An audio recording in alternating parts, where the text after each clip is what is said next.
يا مساء الفل عليكم، ازيكم حبايبي؟ عاملين ايه؟ يا رب تكونوا بخير ان شاء الله.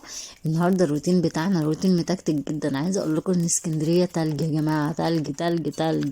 يعني مهما اقول لكم واوصف لكم يعني صعب قوي الجو الايام ديت. ده هو دلوقتي داخل على اسبوع، يعني مش قادرين نقوم نتحرك كده من تحت البطانيه، حاطين كل البطاطين بتاعه البيت علينا، فالميه نازله عبارة عن قطعة تلج. يعني الروتين دوت بقى في الساعة كده. انا قلت لا، وانا هفضل قاعدة. قلت لا يا بنت ام حسن، قومي كده تنشطي كده ونشطي متابعينك الامارات. عايزه اقول لكم الرز دوت اول مره اجيبه، لو حد جابه قبل كده يقول لي. إيه هعمله وهشوفه وهقول لكم ايه حلو ولا لا. جبت الكيلو ب 33 جنيه. الطماطم ديت بقى طبعا عشان انا بقالي كام يوم كنت تعبانه، طبعا محدش قال لي سلامتك ولا اي حاجه ولا سالت فيا، فما قدرتش انزل اروح السوق. بعت بنتي بقى تجيب لي طماطم من تحت من عند الراجل اللي تحتينا. جابت لي الطماطم اللي انتوا شايفينها ديت، اللي ما تتعملش، عايزه تترمي على طول، من دي ما يتطبخش بيها. بس هعمل ايه؟ هي دي اللي عندي وما عنديش غيرها. فانا هنقي الحلوه منها وهاخدها واعمل بيها الاكل. النهارده هنعمل ايه بقى يا امارات؟ هنعمل رز بالشعريه، وهنعمل بزله، وهنعمل شويه طماطم كده بالكمون والملح كده وخلاص. بس طبعا هنغسل الرخامه ديت عشان كان عليها المواعين، وكان عليها كل الحاجات بتاعه الشقه كانت على الرخامه ديت. علشان انا عندي يا جماعه المطبخ امريكاني كده ومفتوح على الصاله، فاي حد في ايده اي حاجه بيجي يرميها لي على الرخامه وخلاص كده ملوش دعوه. صبناها طبعا كويس قوي، وهنروح بقى نصبن المواعين ونرجع نشوف هنعمل ايه تاني. يلا حبايبي، قولوا لي انتوا من انهي محافظة، واكتبوا لي كده اخبار الجو عندكم ايه. اسكندرية عايزة اقول لكم عبارة عن شتاء وسقعة بس مفيش هوا الصراحة، يعني الحمد لله يعني. الجو تركي قوي قوي. اللي حابب ينزل اسكندرية دلوقتي ينزل، اللي بيحب الجو التركي دوت ينزل بقى زيارة كده حلوة لاسكندرية، هيتمتع قوي بالجو بتاعها الايام دي.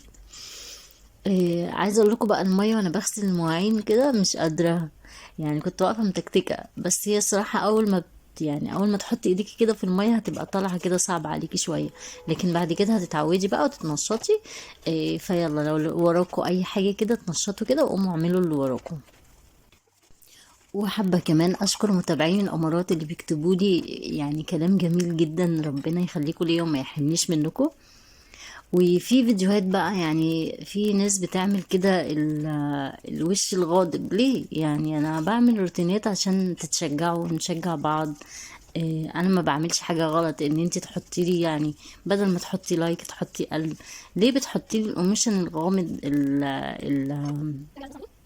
الغاضب دوت ليه؟ يعني طب اكتبي كومنت، يعني مثلا الفيديو مش عاجبك في ايه، وانتي غضبانة من ايه، وانا اعدل يعني في الفيديوهات اللي انا بعملها. لو في حاجة مزعلاكي قوليلي عليها يا ستي وانا اعدلها. انا بعمل الفيديوهات ديت يا جماعة علشان تشجيعي، يعني نشجع بعض كده انا وانتم.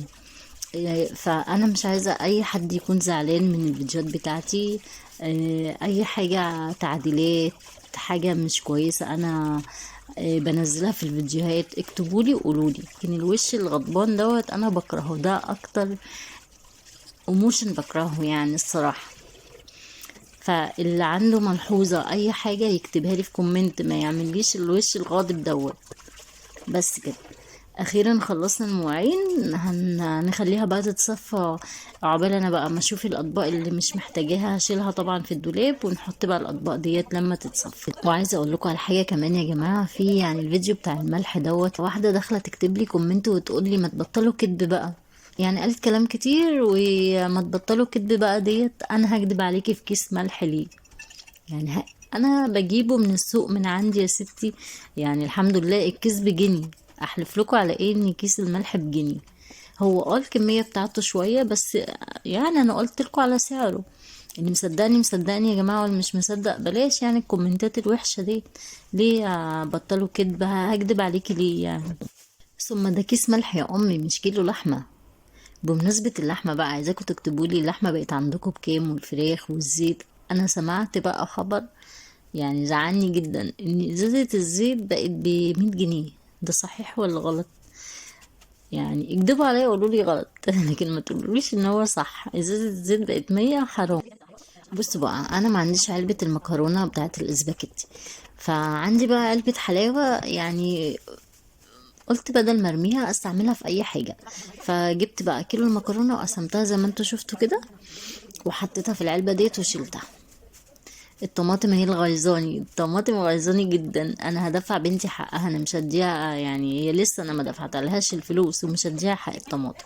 هديها حاجات الحاجات التانية، ومش هديها بقى حاجات الطماطم عشان الطماطم ديت تتعلم وتنقي الحاجة كويس وتجيبها لي. في مثل كده، امي الله يرحمها لما كنت بجيب لها الحاجه وحشه كانت تقول لي نيني نيني لحد لما الخايب يجي يشتريني. اهي نيني نيني دي الطماطم اللي بنتي جابتها، والخايب اللي اشتراها بنتي. هي هتسمع الفيديو دلوقتي، ويا ريت تسمعه، انا عايزاها تسمع الفيديو.